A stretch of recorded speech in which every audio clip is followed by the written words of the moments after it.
I told her I was relocating for work and she looked me in the eyes and said propose to me or I am not moving with you, and I thought about it for exactly 3 seconds, picked up my keys and started packing for one. She was still sitting at the kitchen table when I came back with the boxes. 3 of them, flattened, pulled from the storage unit in the parking garage where I had been keeping them since the lease renewal conversation 3 months ago, when something in me had understood, in the soft unexamined way of a person who is not yet ready to make a decision, that the decision was already made and was waiting for the moment to become visible. The moment had arrived 11 minutes ago in the kitchen of the apartment we had shared for 2 years, when I told Mara that the firm had finalized the relocation package and that I was moving to Portland in 6 weeks and that I wanted her to come with me. She had looked at me across the kitchen table with the expression she wore when she had already decided something and was delivering the conclusion rather than discussing the question.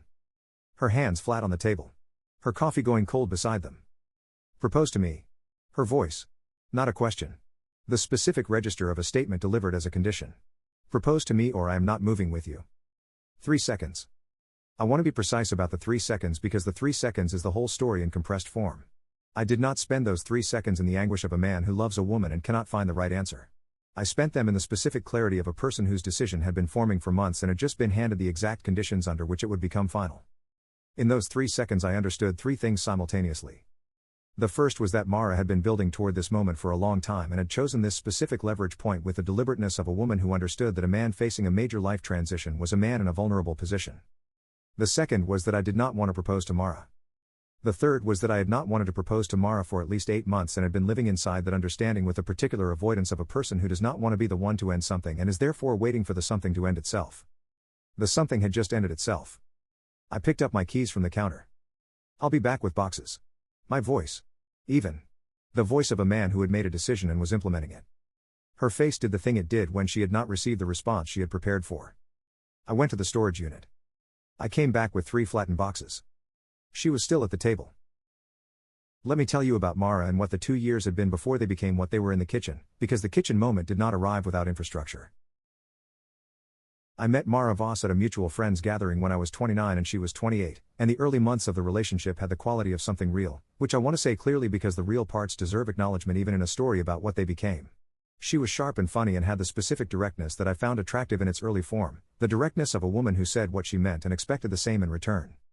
The directness had a limit.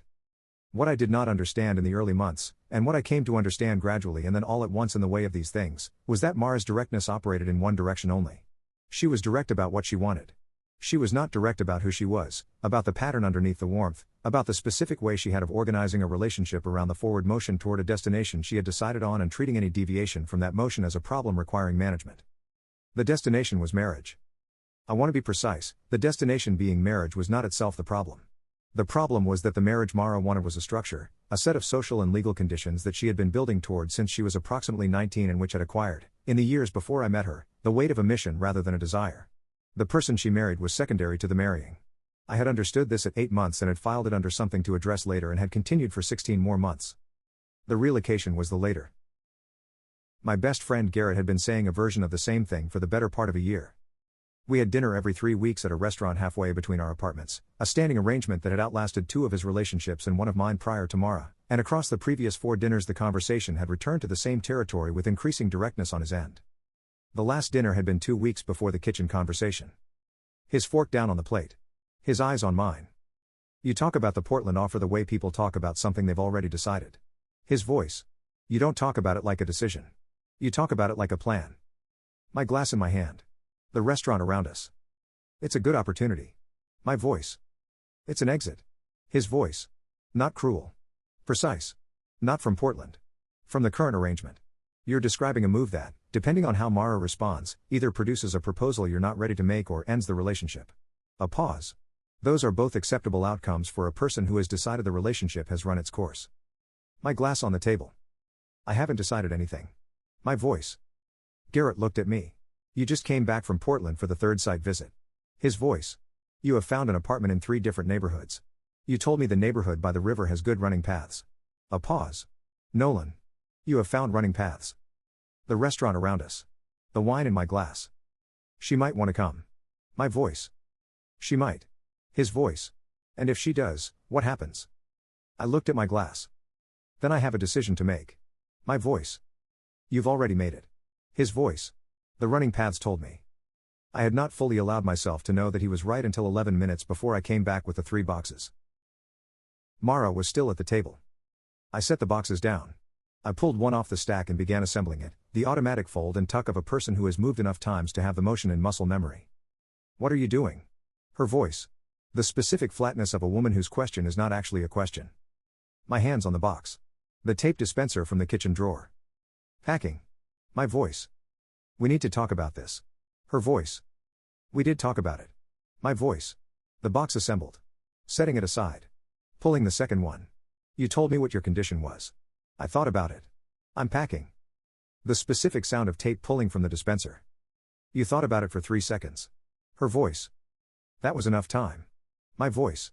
Even. Not cold. The temperature of a person stating information accurately. Her chair moving. She stood up. Both hands on the table edge. The posture of a woman who had prepared for several versions of this conversation and was navigating in real time because the version she was in had not been among them. You're not even going to discuss it. Her voice. My hands on the second box. There's nothing to discuss. My voice. You gave me a condition. The condition assumed the proposal was something I had been considering and needed a push toward. It wasn't. A pause. I'm sorry for how long it took me to say that clearly. The kitchen. The afternoon light through the window above the sink. The window I had looked through for 2 years while making coffee and washing dishes and doing the ordinary maintenance of a shared life. You don't want to marry me. Her voice. Stripped of the management. The actual register underneath all the others. My hand stopped on the box. I looked at her. I think you deserve someone who wants to marry you without needing a relocation to make it visible. My voice. I'm not that person. I should have been clearer about that 8 months ago. Her face. Not anger. Not yet. Something more complicated and more honest, the expression of a woman who had received accurate information and was deciding what to do with the accuracy. 8 months. Her voice. Low. I started understanding it around then. My voice. I kept telling myself it was timing or pressure or something that would resolve. A pause. The Portland offer made it resolve. She looked at the boxes on the kitchen floor. You're moving. Her voice. Not a question anymore. The flat acknowledgement of a person arriving at understanding. In 6 weeks. My voice. I'll find somewhere to stay in the meantime if you need me out sooner. That's your call. Her hands came off the table edge. She walked out of the kitchen. I heard the bedroom door close. Not slam. Close. The controlled sound of a woman who had decided that composure was the available armor and was wearing it. I stood in the kitchen with the half-assembled box and the tape dispenser and I felt the specific thing that is not relief and not guilt but occupies the territory between them, the feeling of a person who has finally said the accurate thing and is living in the first moment of having said it. Garrett picked up on the first ring. I was sitting on the living room couch with the 3 boxes stacked near the front door, the bedroom door still closed, the apartment holding the specific quality of air that follows a significant conversation. It happened. My voice. A pause on his end. The pause of a man who had been waiting for this call and had prepared himself for it.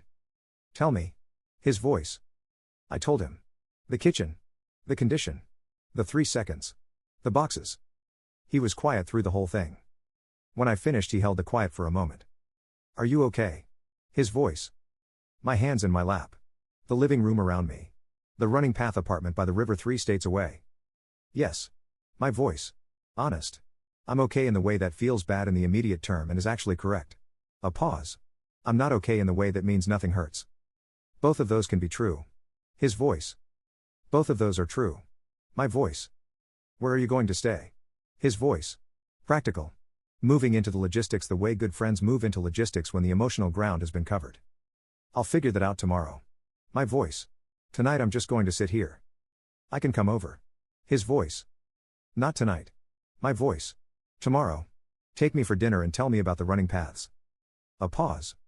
You told me about the running paths. His voice. I know. My voice. Tell me again. I want to hear someone else say it. The cliffhanger was not the boxes. The cliffhanger arrived 3 days later, on a Thursday afternoon, when I was staying at Garrett's spare room and was in the middle of confirming the Portland apartment lease with the property management company, and my phone showed a notification from an account I did not recognize. A profile that had been created that morning. The profile photo was Mara. The account had been set up under a name that was not hers. The post was public. It was a paragraph. I read it once. Then I read it again. The paragraph described a relationship. Not by name, but with enough specific detail that anyone who knew us would know. It described a man who had used a woman for 2 years and had refused to commit and had manufactured a relocation as a pretext to exit without accountability, who had been emotionally unavailable and had strung along a woman who deserved better and had finally revealed his character in a kitchen where he reached for boxes instead of a ring. The post had 43 reactions in the 3 hours since it had been published. I put the phone face down on Garrett's spare bed. I lay back on the pillow and looked at the ceiling of Garrett's spare room and understood, with the flat completeness of a thing that was not surprising and was also not nothing, that the next phase of this was going to require me to decide what kind of person I was going to be in the version of the story that was now being written publicly. That decision was the cliffhanger. Not because I did not know what I was going to do. Because what I was going to do was going to cost something, and the cost was going to be paid by a person who had already been paying for 8 months of delayed honesty, and understanding the cost clearly was the work of that Thursday afternoon with the phone face down on the pillow. I did not respond to the post. Not that night. Not the following morning. I made this decision in the first 30 minutes after reading it, and I held it with the specific discipline of a person who has learned, through professional and personal experience, that the most expensive responses are the ones made in the immediate window of a wound. Garrett came to the doorway of the spare room at some point that evening and looked at my face and put a glass of water on the nightstand and left without asking anything. That was friendship. Not the performance of it. The actual thing.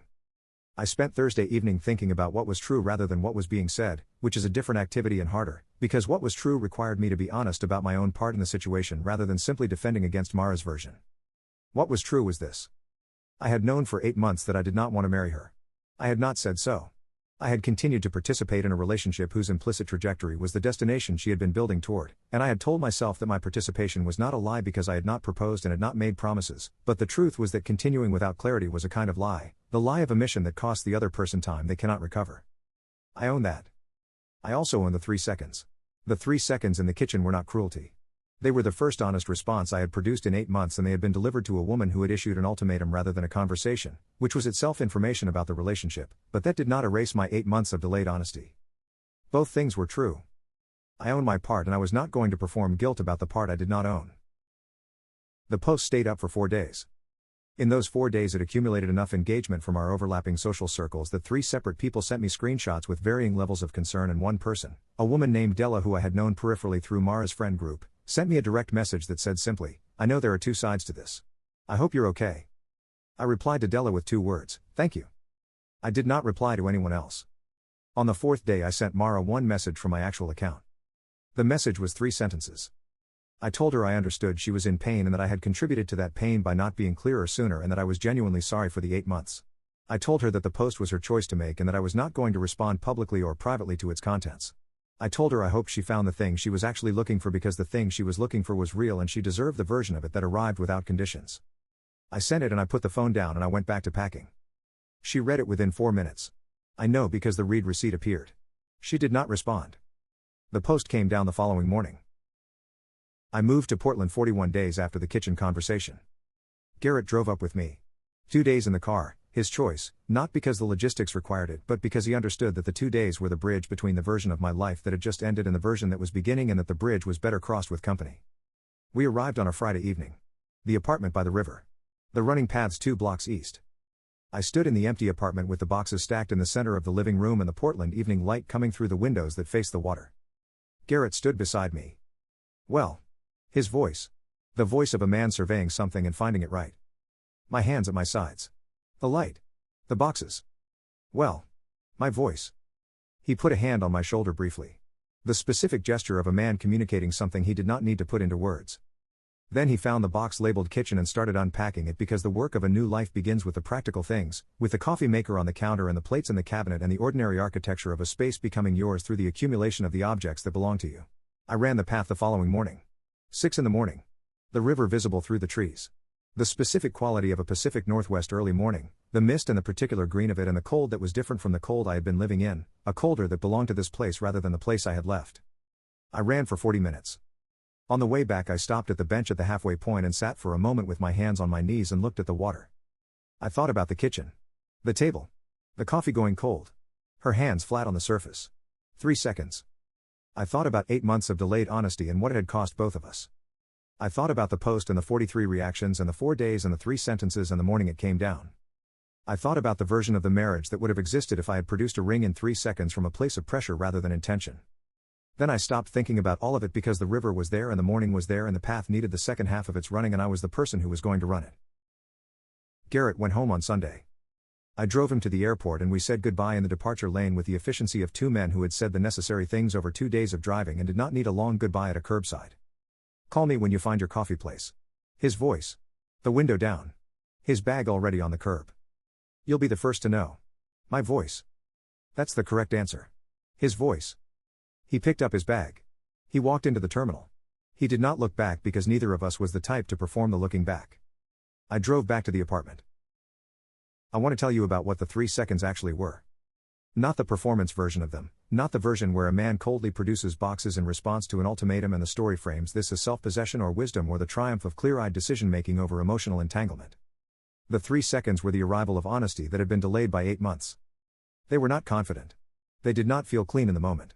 What they felt like was the specific dropping sensation of a person who has been telling themselves a comfortable story and has in 3 seconds run out of the narrative infrastructure required to keep telling it. Mara gave me the ultimatum and in 3 seconds I understood that I had been waiting for something to make the decision visible and she had just made it visible and the decision was already made and had been made for 8 months and the boxes were not a response to her ultimatum. They were the result of 8 months of a decision that had been living in me without a name. I should have named it sooner. That is the honest version. I should have sat down 8 months earlier and said what was true and given her the 8 months back so she could spend them on the version of her life that did not include a man who was quietly packing in his head while continuing to share a kitchen. I did not do that. I did the thing that people who are conflict averse do, which is wait for the conflict to make itself unavoidable and then respond to it with a clarity they should have produced months earlier. The 3 seconds were clear. The 8 months before them were not. Both of those are true and I carry them both. I found my coffee place on the second Tuesday. A small shop 4 blocks from the apartment, the kind that had been in the same location for 14 years and had the specific atmosphere of a place that did not need to try because the coffee was sufficient and the regulars were sufficient and the Tuesday morning light through the east-facing windows was sufficient. I ordered. I sat. I opened my laptop. A woman at the table beside me was reading something on her phone with the focused attention of a person who had found the thing worth reading. I did not speak to her. It was 7:15 in the morning and I was 4 days into a new city and the appropriate activity was the coffee and the laptop and the specific quiet of a place that did not know me yet. But I noted the table beside mine. The way you note things when you are beginning a new life and everything is available to become something if you are patient enough to let it. I am not in a hurry. The running paths are there every morning. The river is there. The coffee is adequate and the Tuesday morning light is sufficient and the boxes in the apartment are emptying themselves gradually, each day a few more objects finding their places in the new geography. A life assembles itself from the ordinary things when you stop forcing it into a shape it was not going to hold. That is what the 3 seconds taught me. Not that I was right. Not that Mara was wrong. Not that the ultimatum was the villain of the story and the boxes were the hero. That the honest thing, even delivered late, even at a kitchen table to a woman with her hands flat on the surface and her coffee going cold, is the only thing that produces a life that does not require you to keep not saying the accurate thing every morning over breakfast. The honest thing costs something in the short term. The dishonest thing costs everything eventually. And if you are sitting at a kitchen table with your hands flat on the surface wondering why the person across from you reached for boxes instead of a ring, the answer is never the 3 seconds. The answer is always the 8 months before them. Pay attention to the 8 months. The 3 seconds are just the moment the accounting becomes visible.